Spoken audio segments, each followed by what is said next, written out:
श्री स्वामी समर्थ क्रिएशनमध्ये तुमचं पुन्हा एकदा खूप खूप स्वागत आहे। कशात सगळे मस्त मजेत ना? मजेतच राहा। मी पण मस्त आहे, बाळ पण मस्त आहे आणि तुम्ही माझ्या व्हिडिओंना चांगलाच रिस्पॉन्स देत आहात, त्याबद्दल तुमच्या सर्वांचे खूप खूप आभारी आहे। असंच सपोर्ट करा, लाईक करा, कमेंट्स करा आणि शेअर करा। इंस्टाग्रामला पण चांगलेच प्रतिसाद भेटत आहे सगळ्यांचा, त्यासाठी सगळ्यांचे मी पुन्हा एकदा खूप खूप आभारी आहे। आणि आज आहे 5वी, बाळाला येऊन जगामध्ये 5 दिवस झालेले आहे आणि डिलिव्हरीनंतर 5 दिवसानंतर बाळाची 5वी पूजन केली जाते। तुम्हाला सगळ्यांना माहीतच असेल, काहींच्याकडे 12वी करतात, काही 7वी करतात, तर काही 5वी करतात। आमच्याकडे 5वी केली जाते। माझी नॉर्मल डिलिव्हरी झाल्यामुळे डॉक्टरांनी मला 2 दिवसातच डिस्चार्ज दिला आणि मी आता घरी आहे आणि आज बाळाची 5वी आहे। 5वीचं लागणारं सगळं सामान आईने गावावरून आणलेलं आहे। हा आहे 5वीचा पुडा, हे बघा 5वीचा पुडा आईने आणला गावावरून। त्यात सगळं सामान आहे, जायफळ, मुरडशंग, विळखंड, लवंग, हे सगळं सामान त्याच्यामध्ये आहे। आईला वाटलं इकडे मुंबईमध्ये भेटेल की नाही भेटेल, आणि भेटलं तरी कधी कोण जाऊन आणणार, त्यासाठी ती पूर्ण तयारीनेच आली। तुम्हाला तो व्हिडिओ पण मी शेअर केला आहे की गावावरून आईने काय काय आणलं।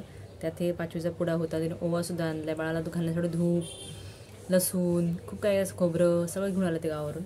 आणि ते बरं झालं की गडबड झाली असते नंतर, इकडे पण मिस्टर पण एकटेच होते, कधी धावपळ केलं असतं, कधी इकडे जा तिकडे जायचं पण धावपळ झाली असते आणि मार्केट पण काय जवळ नाही आहे, त्यामुळे खूप धावपळ झाली असते आणि त्यामुळे आईने गावावरूनच आणलेलं आहे, ते एक बरं झालेलं आहे।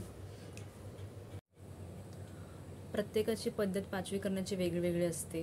काही लोक पिठाचे दिवे करतात, काही मोठा फंक्शन करतात, असं खूप प्रत्येकाची पद्धत वेगळी आहे। आमची पद्धत जी आहे त्याप्रमाणे आम्ही 5वी पूजन करणार आहे। मी तुम्हाला ते थोडक्यात सांगते आता आमची पद्धत कशी आहे ते। आमच्याकडे 5वी सुपात पुजवली जाते। ते लाकडाचं सूप असताना गावी जे शेणाने सारवतात किंवा कलर दिलेलं सूप असतं त्याच्यात पुजवली जाते।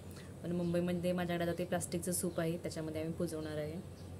आणि तिथं एक म्हणजे सटवाई देवी आहे, तिचं पूजन केलं जातं, तिला बाळाचे कपडे घातले जातात आणि आपले दागिने मंगळसूत्र वगैरे घालायचं असतं। आणि काही सामान लागणार आहे अजून, म्हणजे काही काटेरी पान लागतात त्यासाठी, पण ती आता इथं अवेलेबल नाही आहेत, त्यामुळे आम्ही काटेरी पानं म्हणून गुलाबची पानं घेणार आहे।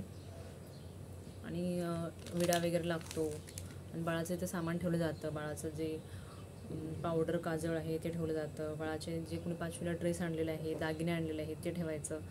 तर एक पेन आणि वही ठेवायची असते, कारण की बाळाचं नशीब त्या दिवशी लिहिलं जातं। सटवाई देवी येऊन रात्री 12 वाजता बाळाचं नशीब लिहिते, म्हणून त्यासाठी पेन आणि वही ते ठेवलं जातं। अजून ते प्रसाद बनवला जातो, शिरा किंवा काही गोड असं केलं जातं। आणि ही पूजा आईने केली जाते, म्हणजे मला करावी लागणार ही पूजा। आणि तेव्हा माझ्या त्या आईची ओटी भरली जाते। आणि हा फंक्शन कसं मोठ्याने पण करतात, पण आता मी इथे मुंबईमध्ये आहे आणि माझ्या सोसायटीमध्ये, माझ्या बिल्डिंगमध्ये लोक आता एप्रिल महिना आहे, सुट्टी असल्यामुळे म्हणजे आज शेजारी गावी गेले, त्यामुळे आम्ही हाच कार्यक्रम घरच्या घरी सिंपल करणार आहे।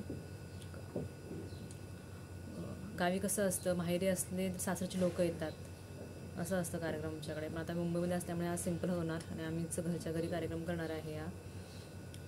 म्हणून तुम्ही मला सांगा तुमच्याकडे पण कशा प्रकारे 5वी पूजन केली जाते वगैरे।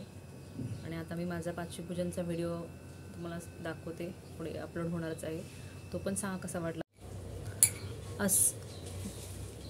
असं बोललं जातं की आज जर बाळ 5वीजवळ झोपवलं आणि ते रडलं तर 3 महिने रडतं। तर बघू आमचं बाळ काय करतं, रडतं की नाही ते।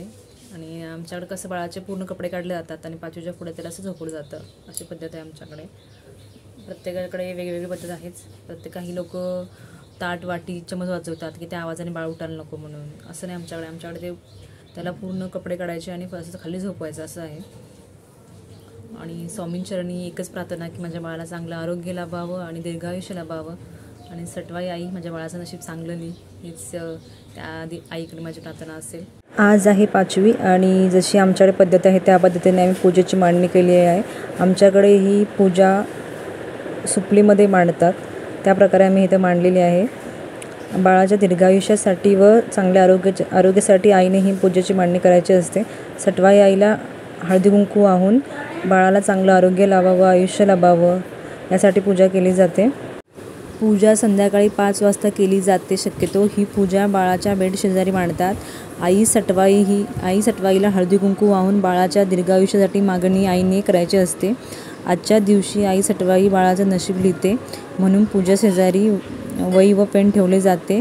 बाळाचं नशीब चांगलं लिहावं यासाठी प्रार्थना केली जाते.